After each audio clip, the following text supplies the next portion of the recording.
Number one, you're waiting for your dreams to come true to allow yourself to be happy. Are you waiting for your perfect life to begin so your life can begin? Do you have your eyes set on a goal, one that you believe will ultimately make you happy if you achieve it? Are you holding back enjoying the life in front of you because you're waiting for the life you've dreamed of?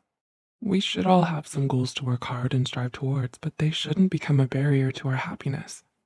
Money may not make you as happy as you'd hoped. That dream job, years of hard work down the road, may not be all it seemed to be.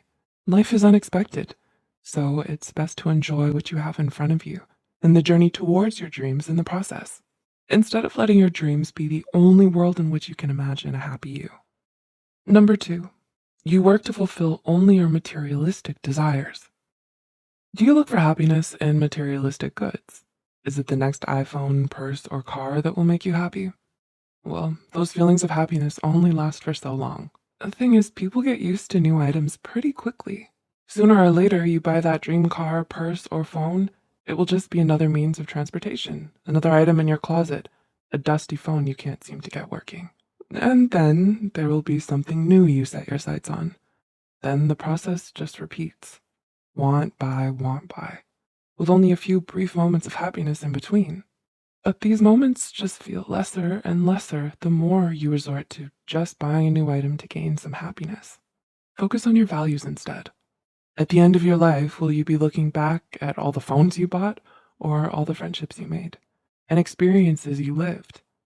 Probably the latter, unless it's your ultimate passion to collect phones.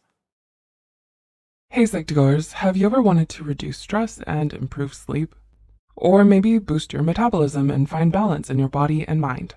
Intermittent fasting could be the solution, which is why we're so happy to have Fastic as the sponsor today. With Fastic, they have a proven track record and will give you guidance and coaching tailored to you. They have over 400 delicious, wholesome recipes and have daily and weekly fun challenges to help you stay on track. They even have a community to keep you accountable and enjoy the process. Fastic is free to download and has a plus version with more features. Right now, they're offering our viewers 50% off the plus version for the first 3 months. This offer is exclusive to only the first 1,000 people who click on the link in the description below. If for some reason you're not happy, they have a 3-in-3 money-back guarantee for your success. Now, back to the video. Number 3. You ruminate on fictional, negative scenarios that likely won't happen.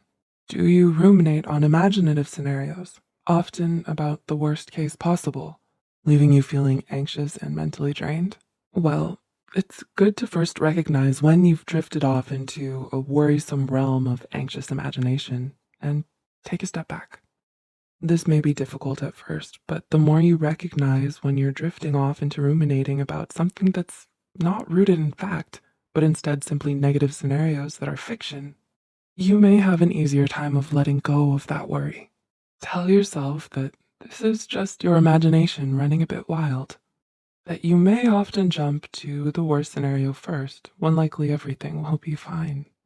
If you feel your negative scenarios are indeed more likely to happen in this case, try redirecting the focus into a plan on what you'll do next.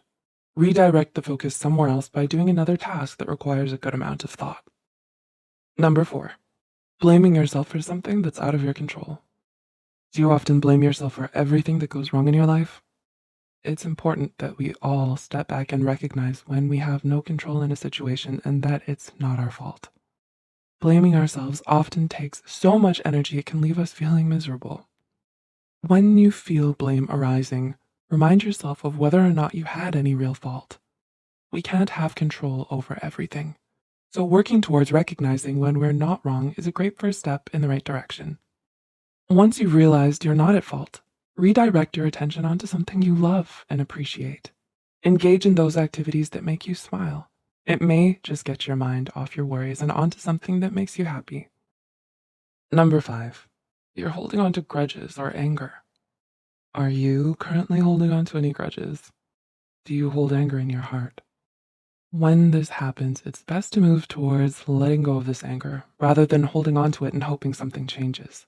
This can be hard when someone has wronged us, but you deserve respect. Give yourself the respect you deserve and try to focus your thoughts away from the person that wronged you.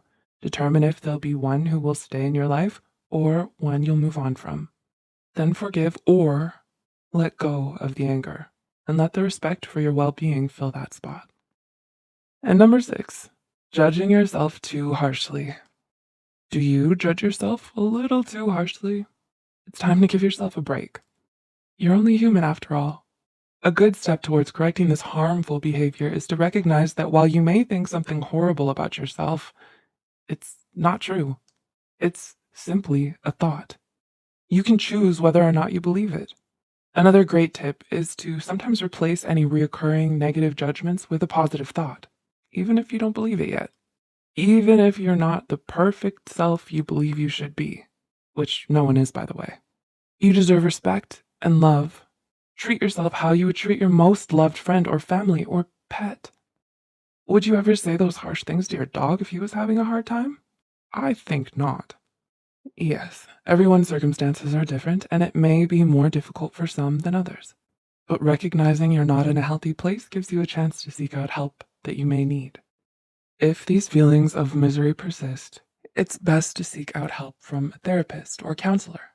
They may be able to help you, and sooner or later you may not feel as miserable as you once were. Happiness is surely possible, so don't shy away from taking the first step towards getting there. We can do it together.